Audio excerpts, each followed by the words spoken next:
ये है वक्त मीडिया। हरित क्रांति की जन्मस्थली गोविंद बल्लभ पंत कृषि एवं प्रौद्योगिकी विश्वविद्यालय पंतनगर का ये 101वां किसान मेला और इस किसान मेले का उद्देश्य किसानों के लिए कार्यक्रम यानी कवि सम्मेलन और विशेषकर जो हमारे देश में ऐसा वातावरण बना है जहां पर युवा देश के भावनाओं से कुछ अलग हो रहे हैं, इसलिए हमने ये छोटा सा प्रयास किया है कवि सम्मेलन। और मैं एक शेर बोलता हूँ कि तिरंगा ये हमारी जान है, ईमान मेरा है, ये गीता भी हमारी और ये कुरान मेरा है, रगों में दौड़ता है जो लहू है एक जैसा ही, चलो मिलकर बता दें कि हिंदुस्तान मेरा है।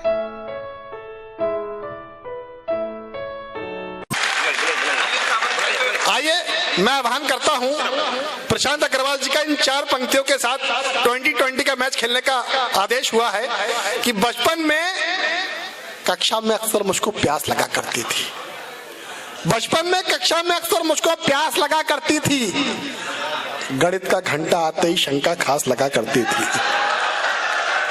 बचपन में कक्षा में अक्सर मुझको प्यास लगा करती थी, गणित का घंटा आते ही शंका खास लगा करती थी, और बड़ा हुआ तो इश्क के दौरे पड़ने लगे मुझको भयंकर, हर लड़की की अम्मा मुझको अपनी सास लगा करती थी। जोरदार तालियां प्रशांत अग्रवाल जी का।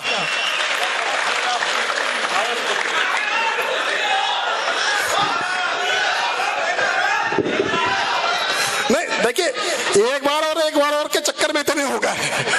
एक बार ताली बजा दीजिए, मेरठ से प्रशांत अग्रवाल आए हैं, बहुत अच्छे व्यंग्यकार हैं। देखिए जो इसमें आपके सामने माइक पर हैं, ये वो कलाकार हैं, वो साहित्यकार हैं जिनको आप टीवी चैनलों पर देखने को पाते हैं। आपके बीच उपस्थित है, मेरा सौभाग्य। जोरदार तालियां हो जाए शुरुआत के लिए।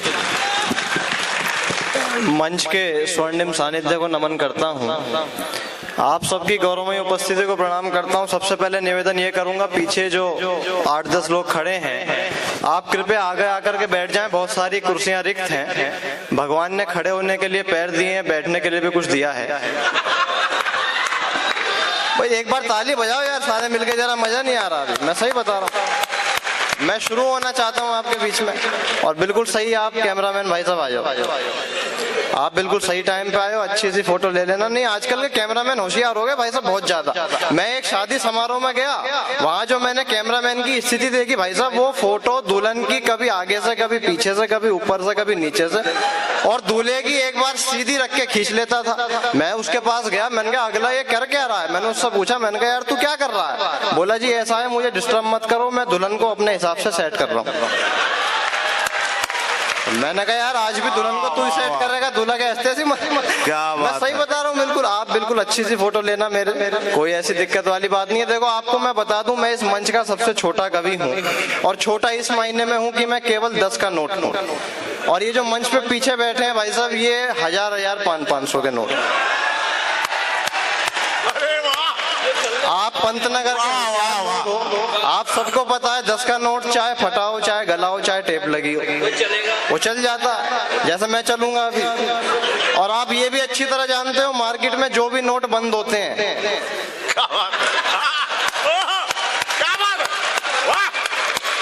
तो इनमें से कौन सा कब बंद हो जाए भाई साहब कोई भरोसा नहीं है। मैं सही बता रहा हूँ, आप मेरे को पूरे विश्वास के साथ सुनना, मैं बड़ा चलने वाला कभी।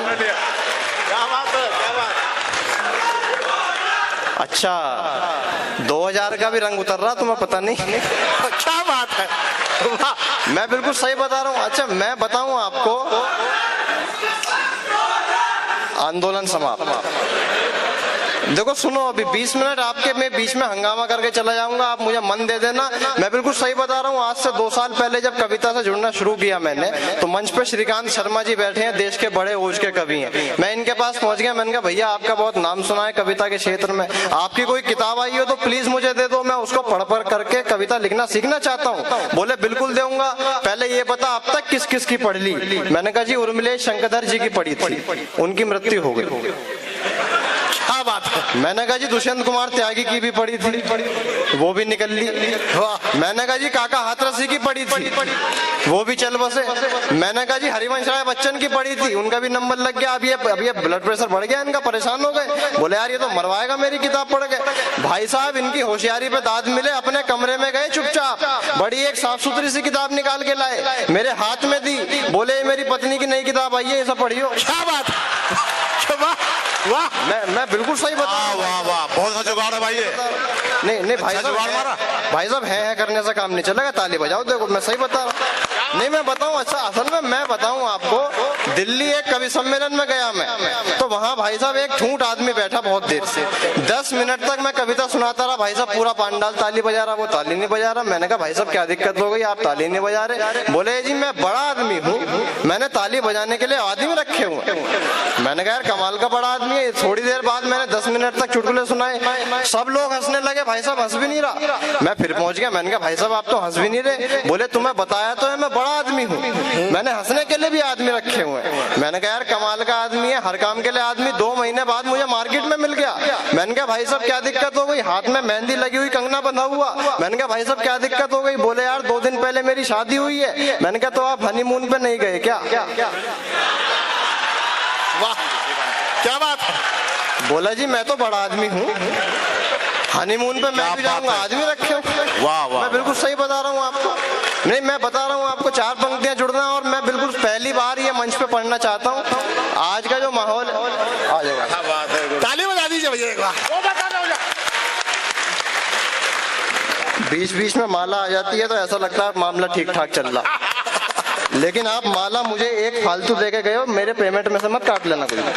मैं सही बता रहा हूँ। ऐसा है प्रशांत जी, माला ए भी पड़ गई है, माला बी भी पड़ गई है, अब माला सी और माला डी की तैयारी है।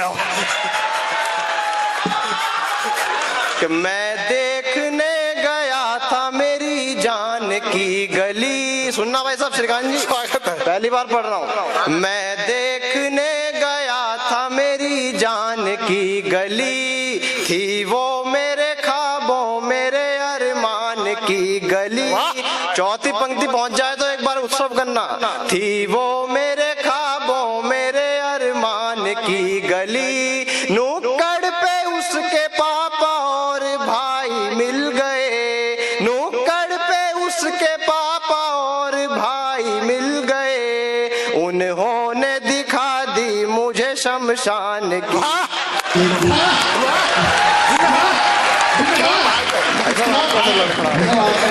शमशान तो मुझे दिखाया।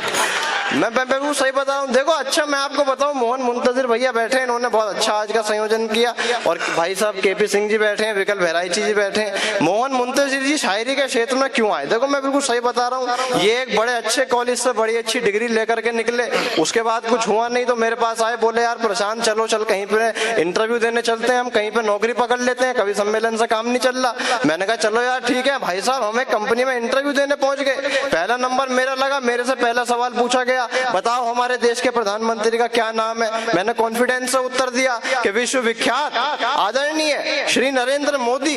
बोले बहुत अच्छी बात है। दूसरा सवाल पूछा गया, बताओ हिंदुस्तान आजाद कब हुआ था? मैंने फिर कॉन्फिडेंस से उत्तर दिया, मैंने कहा जी हिंदुस्तान की आजाद होने की प्रक्रिया 1857 में शुरू हो गई थी, लेकिन 90 वर्षों के संघर्ष के बाद 1947 में हमारा देश आजाद हो पाया, और हमारी आजादी में हमारे पड़ोसी देशों का भी भरपूर सहयोग रहा। बोले बहुत अच्छी बात है। तीसरा सवाल पूछा, बताओ चांद पे पानी है क्या? मैंने कहा साइंस तो मान चुकी है पर अभी कंफर्म नहीं हुआ है, रिसर्च चल रही है, आपको बता दिया जाएगा। मेरा इंटरव्यू खत्म हो गया। भाई साहब मैं बाहर आया, बाहर खड़े थे हमारे मोहन मुंतजिर भैया, मेरे से कहने लगे यार प्रशांत क्या क्या सवाल पूछे गए मुझे भी बता। मैंने कहा जी मैं तो बताऊंगा नहीं, जवाब सुन लो, पहले का ये दे देना, दूसरे का ये दे देना, तीसरे का ये दे देना, आप पास हो जाओगे। भाई साहब इन्होंने तीनों जवाब याद कर लिए, ये अंदर चले गए। इनसे पहला सवाल पूछा गया, भाई साहब आपका क्या नाम है? क्या बात है भाई साहब कॉन्फिडेंस से उत्तर दिया, क्या बात है, कि विश्व विख्यात आदरणीय श्री नरेंद्र मोदी। क्या बात है। बोले यार क्या जवाब दे रहे हो? परिचय में तो क्या हो गया, चलता रहेगा। परिचय में तो मोहन मुंतजिर लिखा है, हो सकता है घर का नाम बता रहे हो, उपनाम बता रहे हो, कोई बात नहीं है। अगला सवाल पूछा, भाई साहब आपका जन्म कब हुआ था? कॉन्फिडेंस से उत्तर दिया भाई क्या बात है। बोले जी मेरे जन्म की प्रक्रिया तो 1857 में शुरू हो गई, वाह वाह वाह, लेकिन 90 वर्षों के संघर्ष के बाद 1947 में मैं पैदा हो पाया, और मेरे पैदा होने में मेरे पड़ोसियों का भी भरपूर सहयोग रहा। वाह क्या बात है, क्या बात है, वाह वाह। बोले यार तुम क्या उल्टे सीधे जवाब दे रहे हो, तुम पागल तो नहीं हो गए? बोले ये साइंस तो मान चुकी है। वाह अभी रिसर्च चल रही है, कंफर्म होते ही आपको बता दिया जाएगा। क्या बात। नहीं, मैं बता रहा हूँ आपको भाई साहब, स्थितियां ये हो गई हैं, बिल्कुल सही बता रहा हूँ मैं आपको। अच्छा, आप समझ गए होंगे इन्होंने पढ़ाई लिखाई कैसे करी है बचपन में। मैं सही बता रहा हूँ, जब इनका बचपन में रिजल्ट आता था, ये अपने पिताजी को बताते नहीं थे कि मेरा रिजल्ट आया। इनके पिताजी पूछते भाई रिजल्ट आ गया, हर बार झूठ बोल देते कि भाई अभी नहीं आया। अब इनके पिताजी को कहीं से पता लग गया भाई मेरे से हर बार पट्टा झूठ बोल देता। उन्होंने क्या किया, एक झूठ पकड़ने की मशीन ले आए अपने घर में और इनको सामने खड़ा करके सवाल पूछा, बेटा बता रिजल्ट आया। इन्होंने हर बार की तरह नार में सिर हिलाया, बोले जी अभी नहीं आया। मशीन इनकी तरफ घूम गई, इशारा कर दिया, पिताजी समझ गए झूठ बोल रहा है। पिताजी ने पूछा बता पास हुआ या फेल। इन्होंने फिर कॉन्फिडेंस से उत्तर दिया कि भाई मैं पास हो गया। मशीन दोबारा इनकी तरफ घूमी, इशारा कर दिया, पिताजी समझ गए भाई ये तो फेल हो गया। पिताजी अकड़ के बोले तुम्हें शर्म नहीं आती, तुम फेल होते हो। अरे जब हम तुम्हारी उम्र में थे हम टॉप किया करते थे। भाई साहब मशीन पिताजी की तरफ घूम। मैं बिल्कुल सही बता रहा हूँ। अच्छा, ये सब तमाशा होने लगा, इनकी मम्मी किचन में काम कर रही थी, बाहर निकल के आई, बोले जी इसे क्यों डांट रहे हो, लड़का तो आपका ही है। भाई साहब मशीन मम्मी की तरफ घूम। वाह बात है, जोरदार तालियां हो जाए भाई। वाह वाह वाह, जिंदाबाद। वाह प्रधान जी वाह। नहीं भाई साहब आप अब भी ताली नहीं बजा रहे हो, देखो मैं सही बता रहा हूँ। मैं कविता जब तक शुरू नहीं करूंगा जब तक सारे लोग मुझे ताली बजाते हुए नहीं दिखाएंगे। क्या बात है, जोरदार तालियां हो जाए भाई, क्या बात। सुनना जिंदाबाद। एक क्षण से जुड़ना। भाई साहब रोहित जी पहली स्वागत, बार एक क्षण स्वागत, सुन रहा हूं मैं। स्वागत है। कौन भैया क्षण सुनना। स्वागत है। कि बिना मांगे मशवरा देने लगे लोग आज। हिंदुस्तान में एक दिक्कत ये है, 2 मिनट आप किसी से बात कर लो, तीसरे मिनट आपको सलाह देनी शुरू कर देगा। और दिक्कत इससे बड़ी एक और है, जिसका कभी नाखून का ऑपरेशन नहीं हुआ होता वो ये बताता है कि हार्ट की सर्जरी कैसे होनी चाहिए। अब एक क्षण सुनना मेरा, कैसे कैसे लोग बिना मांगे कैसी कैसी सलाह देते हैं भाई साहब। कि बिना मांगे मशवरा देने लगे लोग आज, देखो हमें सब यहाँ सीखना सिखा रहे, लंगड़े करा रहे हैं पार हमें सड़के, तो अंधे हमें गलियों का रास्ता दिखा रहे। क्या बात है। आने पढ़े पढ़ना सिखा रहे हैं और देखो गूंगे हमें आज कल बोलना बता रहे। अंतिम पंक्ति पे करना जरा महोत्सव। के आने पढ़े पढ़ना सिखा रहे हैं और देखो गूंगे हमें आज कल बोलना बता रहे, लड़की पटाना हमें वो सिखा रहे हैं। देखो क्या बात। यार आप पहले बात तो पूरी सुन लो, एडवांस में पेमेंट नहीं करनी चाहिए, मैं सही बता रहा हूँ। आपने यही तालियां बजा दी, मैं पूरी पंक्ति क्यों सुनाने लग रहा फिर आप। वो पटाने का ही मजा ले रहे हैं। मजा तो अगर आपको अगली पंक्ति में आ जाए तो पूरे पंडाल की तालियां चाहूंगा मैं। के आने पढ़े पढ़ना सिखा रहे हैं और देखो गूंगे हमें आज कल बोलना बता रहे, लड़की पटाना हमें वो सिखा रहे हैं। देखो अपनी जो प्रेमिका से राखियां बंधा। जिंदाबाद जिंदाबाद लड़की मैं बिल्कुल सही बता रहा हूँ भाई। वाह प्रशांत जी वाह। ये रोहित राकेश जी भी बहुत वाह वाह कर रहे हैं, इनकी भी बात बता देता हूँ, ये बड़े होशियार आदमी है? देखो वंस मोर मत करो, इन्होंने बताया हम 34 करोड़ से 130 करोड़ हो गए। वंस मोर के चक्कर में वंस मोर मत करो, बिल्कुल मैं बिल्कुल सही बता रहा हूँ। रोहित राकेश जी भाई साहब इतने होशियार आदमी हैं, एक बार एक साधु महाराज मिल गए इनको, इनसे कहने लगे बेटा अगर तू हिंदू है तो करीना कपूर से तेरी शादी करा दूंगा। इनसे कहा अगर तू मुसलमान है तो कटरीना कैफ तेरी, अगर तू ईसाई है तो जैकलिन डिसूजा से तेरा निकाह पक्का समझियो। इनसे पूछा बता बेटा तेरा क्या नाम है, इन्होंने जवाब दिया, आखिरी चुटकुला सुना रहा हूँ इसके बाद कविता शुरू करूंगा। इन्होंने जवाब दिया, मजा आ जाए तो एक बार तालियां दे देना। इन्होंने बताया जी मेरा नाम है पंडित रोहित राकेश अहमद अंसारी फर्नांडिस डिसूजा। भाई साहब साधु महाराज इनसे भी होशियार, बोले तेरे लायक तो राखी सावंत ही निकले। सुनना भाई साहब, कविता शुरू करता हूँ। मैंने जो माहौल मुझे बनाना था मैंने बना लिया। स्वागत है। कविता आप मेरे से 5 मिनट बहुत अच्छी तरह सुन लेना, मेरा पंतनगर आना सफल हो जाएगा। आज के इस किसान मेले के उपलक्ष्य में 4 पंक्तियां विशेष रूप से, प्रारंभिक 4 पंक्तियां आपकी चेतना देखना चाहूंगा, देश प्रेम को थोड़ा सा जागृत करना और फिर मेरे छंद सुनना। स्वागत है। कि बिगड़ी हवाएं सारी बिगड़ी फिजाएं सारी, आपसे बची है अब आस चले आओ ना। चौथी पंक्ति में जिस महापुरुष का आह्वान मैं करूं उसके प्रति आपके दिलों में सम्मान बसता हो तो एक बार जरा उसके सम्मान में तालियां बजें। कि बिगड़ी हवाएं सारी बिगड़ी फिजाएं सारी, आपसे बची है अब आस चले आओ ना। कोई ना बचाने वाला रास्ता दिखाने वाला, आप पे है पूरा विश्वास चले आओ ना। देश में अंधेरा चौथी पंक्ति इंतजार करिएगा। देश में अंधेरा छाया, दिल भी है घबराया, विनती है लेकर प्रकाश चले आओ ना। एक ऐसी मूर्त है देश को जरूरत है, दोबारा से नेताजी सुभाष चले आओ। जिंदाबाद।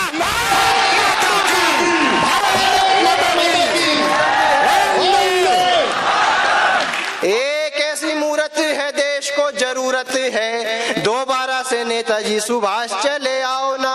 हाथ में हमारे ब्रज खंड है प्रचंड आज, इसे कोई भूल से भी माने बालू का नहीं। रोकना तो चाह भारत के पराक्रम की, भारत के शौर्य की पंक्तियां पढ़ता हूँ, आपको लगे सार्थक है तो एक बार भारत के सम्मान में तालियां बजाएं। कि हाथ में हमारे ब्रज खंड है प्रचंड आज, इसे कोई भूल से भी माने बालू का नहीं। रोकना तो चाहा इसे कितने धुरंधरों ने, रथ ये हमारा पर किसी से रुका नहीं। 65-71 में जिसने चटाई धूल, वही बल बाजुओं में अभी है चुका नहीं। लाख विपरीत परिस्थितियों के बावजूद मेरा ये तिरंगा आज तक भी झुका नहीं। माता की जिंदाबाद। माता की मेरा ये तिरंगा आज तक भी झुका नहीं। आंच नहीं आने देंगे भारत की अस्मिता पे। भाई नारे लगा रहे हो तो एक बार सारे लगाओ, वंदे वंदे वंदे भारत माता की। आंच नहीं आने देंगे भारत की अस्मिता पे, रणभूमि शत्रुओं को पानी पिला देंगे हम। एक बार अवसर हुआ मित्रों, मैंने हिंदुस्तान की सीमा बाघा बॉर्डर पे कविता पढ़ी। लौटते समय मैंने सैनिकों से एक प्रश्न किया, मैंने कहा जी आप बहुत बड़ी बड़ी बात करते हो, लेकिन मुझे ये बताओ हिंदुस्तान के लिए आप किस हद तक जा सकते हो। अगर आपको लग जाए उन्होंने अपनी हिम्मत किस हद तक हिंदुस्तान के लिए वो मर मिट सकते हैं, उसको बिल्कुल सही बता दिया हो तो सैनिकों के सम्मान में तालियां बजाना। कि आंच नहीं आने देंगे भारत की अस्मिता पे, रणभूमि शत्रुओं को पानी पिला देंगे हम। जो भी घुसपैठ करने की सोचेगा यहाँ पे, दावा है हमारा उसे मुंह की खिला देंगे हम। अपनी पे आ गए, चौथी पंक्ति का इंतजार करना, कि अपनी पे आ गए तो छोड़ेंगे नहीं किसी को, सारे गद्दारों को जड़ तक हिला देंगे हम। दिल्ली का सिंहासन अगर हमें बोल दे तो पूरा पाकिस्तान भारत में मिला दे। जिंदाबाद भारत माता की। दिल्ली का सिंहासन अगर हमें बोल दे तो पूरा पाकिस्तान भारत में मिला देंगे हम। भारत की शान को बिगाड़ने में जो लगा हो, एक बार हमें वो लफंगा मिल जाए बस। सैनिकों से मैंने एक और प्रश्न किया, मैंने कहा जी हर हिंदुस्तान में, पूरी दुनिया में जितने भी लोग हैं, सब हर किसी की अपना अपना कोई व्यक्तिगत इच्छा होती है कि भाई मुझे ये मिले, मुझे ये मिले। आपकी अपनी कौन सी व्यक्तिगत इच्छा है? अगर सैनिकों ने अपनी जो व्यक्तिगत इच्छा बताई, आपको लगे उसका सम्मान होना चाहिए, तो एक बार संभालना इस पंक्ति को, कि भारतीय की शान को बिगाड़ने में जो लगा हो, एक बार हमें वो लफंगा मिल जाए बस। दाल रोटी मिलती रहे सदा ही जीवन में। भैया रिकॉर्डिंग कर रहे हो तो बंद कर दो कृपया, आवाज खींच रहा। कि भारतीय की शान को बिगाड़ने में जो लगा हो, एक बार हमें वो लफंगा मिल जाए बस। दाल रोटी मिलती रहे सदा ही जीवन में, पानी पीने के लिए माँ गंगा मिल जाए बस। दाल रोटी मिलती रहे सदा ही जीवन में, पानी पीने के लिए माँ गंगा मिल जाए बस। गाड़ियों की बंगलों की चाहत नहीं है कोई, अंतिम विदाई को पतंगा मिल जाए बस। केवल आखिरी पंक्ति पढ़ रहा हूँ आपके बीच में आज की, और इस पंक्ति में भी अच्छी सी विदाई देना, कि गाड़ियों की बंगलों की चाहत नहीं है कोई, अंतिम विदाई को पतंगा मिल जाए बस। केवल एक है तमन्ना जीवन की ये हमारे, मरने पे हमको तिरंगा मिल जाए। भारत माता की जय। भारत माता की जय। मैं सलाम करता हूं आप जैसे युवाओं को। युवाओं पर एक आरोप लगता रहा है, युवा बागी हो गया है।